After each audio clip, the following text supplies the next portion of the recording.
Savannah Rivera. I run cross country for Tennessee, and this is the No Playbook podcast. All right. Thank you so much for checking out the show. This is the podcast featuring the outstanding athletes, coaches, and experts from East Tennessee. My name's Casey. Joining me in the show today, a fantastic cross-country athlete from here in East Tennessee, actually from Knoxville, Savannah Rivera. She joins the podcast to kind of talk about what it's like being a native Knoxvillian, competing in the cross-country game for the Vols. Also, she's got a unique perspective as she was homeschooled for high school, so she gets to talk about kind of what that experience was like. She talks about recruiting, training, and she shares something that very few people know about her. This episode is sponsored by Stinnett Collision. If you're in need of automotive repair, give them a call. They've got locations in Maryville and Sevier County. Again, Stinnett Collision. I'll get to Savannah Rivera right after this. Sit tight. Hi, I'm Zach Stinnett, third-generation owner of Stinnett Collision. As a proud supporter of Tennessee athletics, we know that every game counts. When a collision puts you out of play, we're here to get you back in the game. Family-owned since 1965, Stinnett Collision now has locations in Maryville and Sevierville. With double the space and a team of certified technicians, we'll tackle your repairs and get you back on the road in no time. Don't let a collision sideline you. Visit Stinnett Collision today. Yeah. Awesome. Okay. Thank you so much for joining me. Of course. Yeah. Thanks for having me. You got it. I thought it was cool that you're from Knoxville, right? And competing for the Vols cross country. Yep. Yeah, there's a couple of you, right? Yep. I think Andy, Callie. Yeah. There's a good bit. Yep. Yeah. I had Callie on the show a few months ago. Oh, that's so Yeah. fun. Yeah. Now, were you homeschooled? Is that what I saw? Yes. Yeah. So Yeah. I'd like to hear, what was that whole experience like? Just even high school sports as a homeschooler. Um, it's almost the same. There's definitely a lot of like drawbacks as far as like sports go, just because we weren't allowed to race like state or like any of those like meets with teams from like areas that don't allow them to compete with homeschoolers. Just a bunch of weird rules. Like I'm not exactly sure like what it's about really, but so that was a little hard, just especially with like recruiting and like if you don't run state, then you're not really like on a lot of coaches' radars, and some of those like bigger meets that recruiters come to and stuff. So as far as that goes, it's challenging, but other than that, like we had a great team, great coach, so it wasn't really like I don't know. I wouldn't like change it for anything. Yeah. So is there like a specific homeschool group that competes together against other high schools? Yeah, there's a good amount of teams. Like I was with the Ambassadors. There's also like Chattanooga Patriots and stuff like that. So it's really just like families in the area that kind of homeschool can join. We don't really have like any like recruiting or anything like that, but just yeah, if you're in the area and you want to run, come join the team and yeah, start practicing. So you mentioned that a lot of like college recruiters, I guess, check out the state meets and stuff. Now, were you able to like stand out for a big time school like Tennessee? Um, that was I don't know. It was like it was definitely different. Um, but we really just try to do more of like the postseason races. So like Garmin Running Lane, went to Foot Locker regionals a few times. Just because like since it's like not in season, some of those rules that like related to homeschoolers don't actually apply to those races. So we try to like get into the like those bigger races where yes, there'll be like lots of good competition and recruiters will be there, but it's not like going against other teams like, state laws or whatever. And so like I got recognized by a few schools there. Tennessee was a little different because I actually like emailed them personally, reached out to them. Like it wasn't like they saw me race. Um, so yeah, and it was a little weird like with the whole like coaching switch halfway through, which actually helped and is the main reason why I'm like actually running for UT. It was like when Carlson came in, it kind of like switched up the whole recruiting thing for me. Yeah. Well, so talk about that, how you ended up, on the team at Tennessee. Yeah, so with the first coach, I think it was Alfred Sullivan. I I just kind of reached out. My mom and dad were like, you should, just send lots of coaches emails. Just, hey, here's some of my times.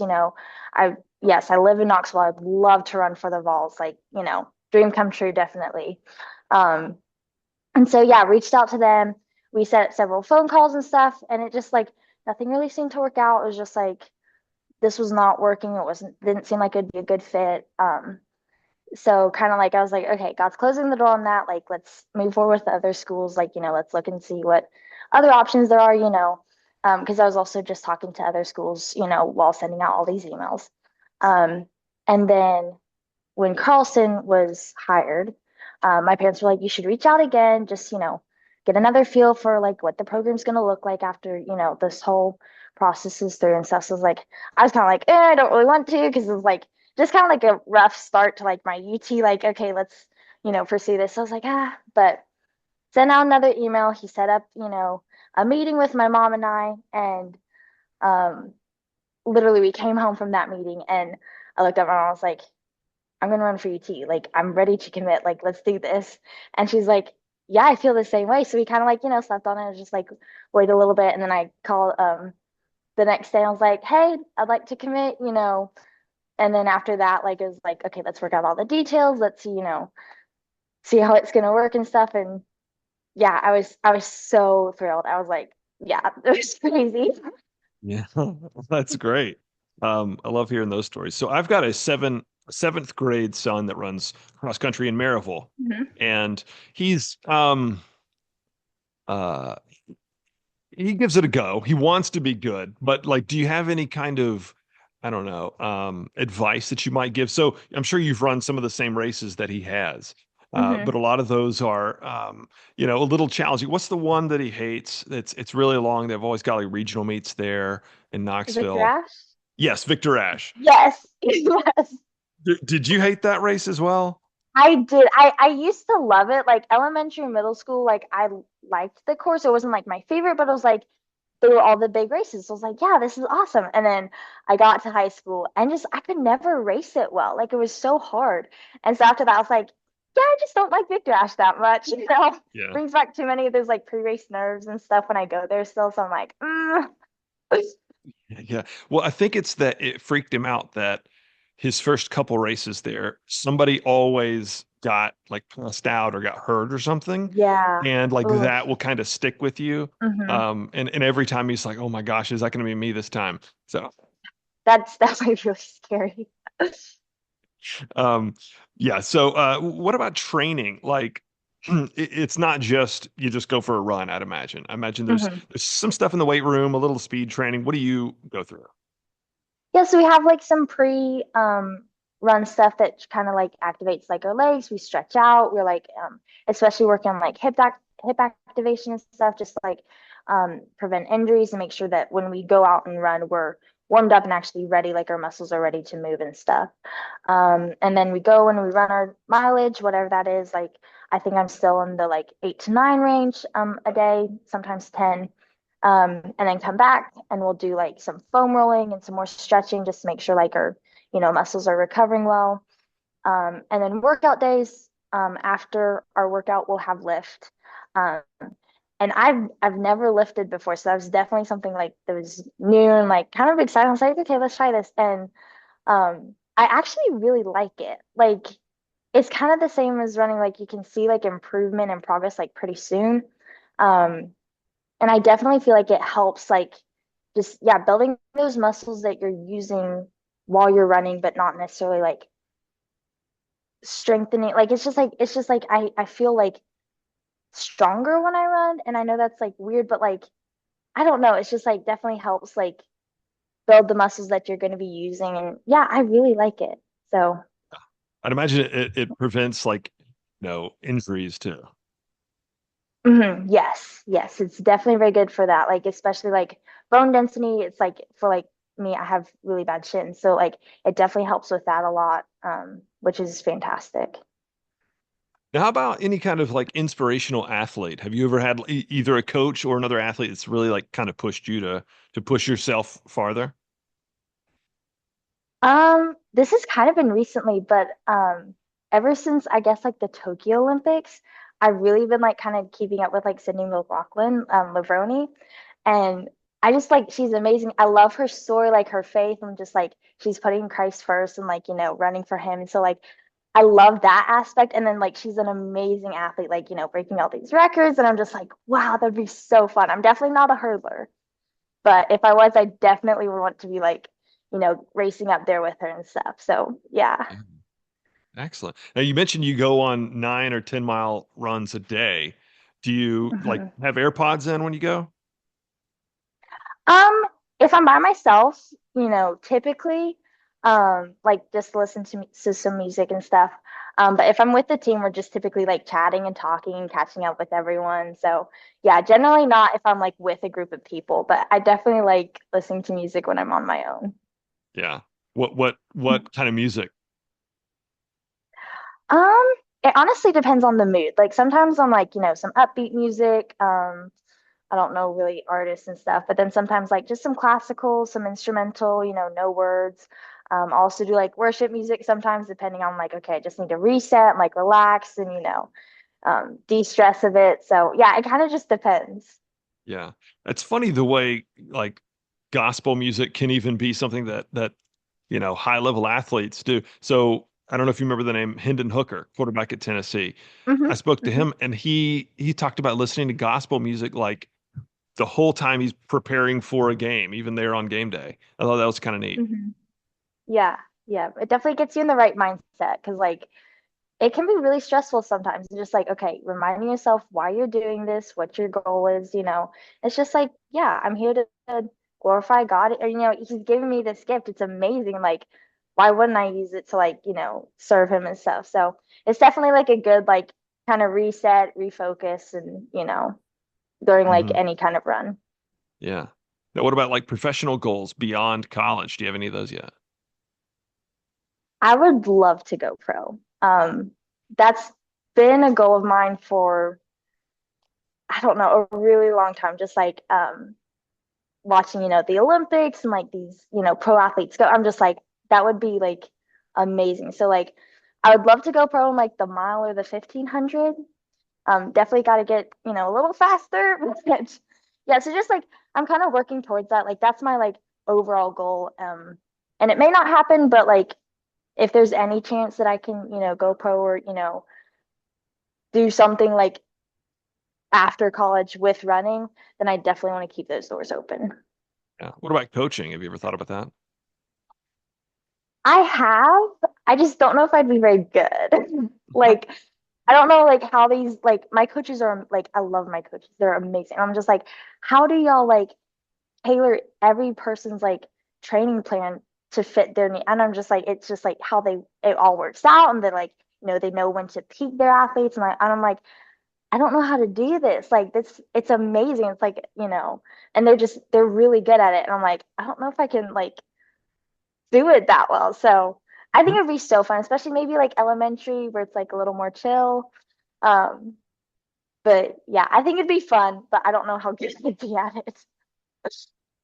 So now what about something that very few people know about you?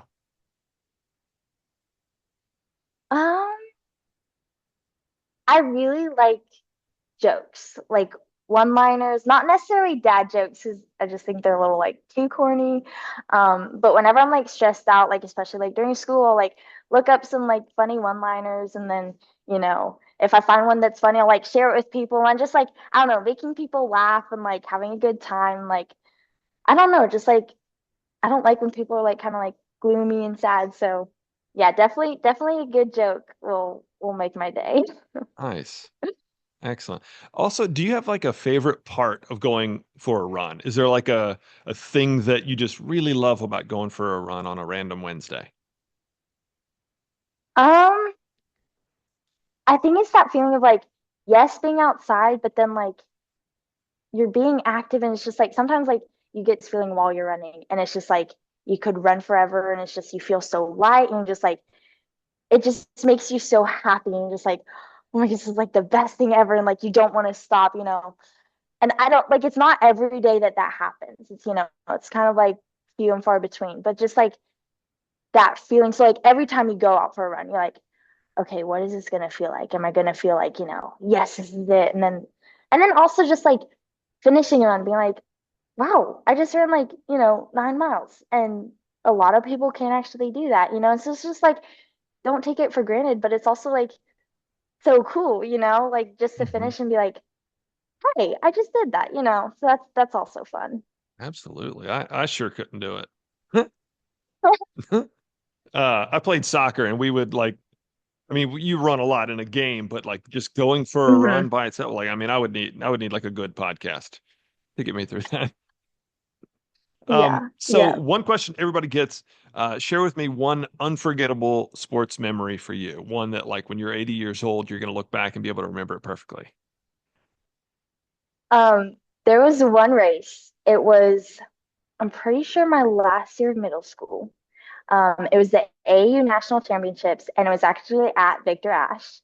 Um, and the day before, a few days before, it had just been raining nonstop. So by the time like we're racing on Saturday, Victor Ashe was a mess, and like half the course was still like a dirt path at that time. I think they've graveled more of it recently.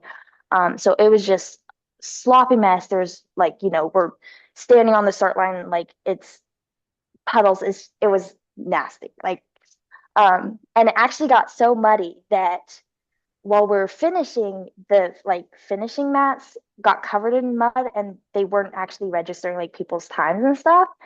And so they had to keep us all cooped up at the like in the finish chute until they could get everything sorted out. And so we were in there, I don't know, it seemed like forever. It was probably only like 20 minutes, but it seemed like a really long time. And I was with there with one of my teammates and we were just shivering and cold and we're like standing in the mud and like our parents are outside the fence and we're just like, what's happening? Like this is awful. And so we still referred to it as like the pig pen because we were just covered in mud. It was cold, and I was just like, I want to sit down and cry. But it was one of those things you look back, you're like, okay, that was actually kind of funny. But in the moment, I was just like, why am I running cross country? Like this is terrible. Why am I doing this? But definitely very memorable. Excellent. Are you in a classroom right now? It's like a study hall. Okay. Yes. I saw the whiteboards back there. I was like, I wonder if she like found a classroom that's empty and said, I'll do it here. Yeah. Yeah, I'm in like our athletic study center right now. And most of the study hall, like study rooms, don't look like classrooms, but this one kind of does. Yeah. All right. Well, thank you so much. I'm going to put this together. I'll have it out in a couple weeks and tag you and all that kind of good stuff. Awesome. Thank you so much. I really appreciate it. You got it. It was fun. Thanks, Savannah. Have a good one. Yeah, you too. All right. Bye.